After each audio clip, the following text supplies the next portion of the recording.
ലബ്ധ ഖുർആൻ masters അവതരിപ്പിക്കുന്നു ഖുർആനിക സന്ദേശം. 1 minute please. ബിസ്മില്ലാഹിർ റഹ്മാനിർ റഹീം. ഇന്നൽ ഹംദലില്ലാ. പ്രിയ സഹോദരങ്ങൾ, അസ്സലാമു അലൈക്കും വറഹ്മത്തുള്ളാഹി വബറകാതുഹു.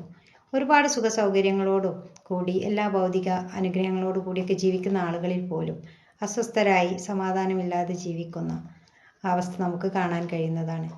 20-ാം അധ്യായം സൂറത്തു ത്വാഹയിലെ 124-ാമത്തെ വചനത്തിൽ അള്ളാഹു പറയുന്നു, ബഹുമനായിരി ഫൈനലുഹും ആയിഷത്ത് വൻക. ആര് എൻ്റെ ഉദ്ബോധനത്തെ വിട്ട് തിരിഞ്ഞു കളയുന്ന പക്ഷം അവന് കുടുസായ ജീവിതമാണ് ഉണ്ടാവുക എന്ന്. അള്ളാഹുവിൻ്റെ ആജ്ഞാനിർദ്ദേശങ്ങളും ഒന്നും വകവെക്കാതെ അവൻ്റെ സ്മരണയിൽ നിന്നെല്ലാം ഒഴിവായി ജീവിക്കുന്ന ആളുകളെ സംബന്ധിച്ച് ഇവിടെ എന്തെല്ലാം ഭൗതിക നേട്ടങ്ങളുണ്ടെങ്കിലും ഇവിടെ സമാധാനമില്ലാത്തൊരവസ്ഥയാണ് ഉണ്ടായിരിക്കുക. ഒരു കുടുസായ ജീവിതമാണ് അവർക്കുണ്ടാകുക. അള്ളാഹുവിൻ്റെ ദിക്റിലൂടെ മാത്രമാണ് സമാധാന ജീവിതം സാധ്യമാകുന്നത്. അള്ളാഹു അനുഗ്രഹിക്കട്ടെ. അസ്സലാമു അലൈക്കും വറഹ്മത്തുള്ളാഹി വബറകാതുഹു.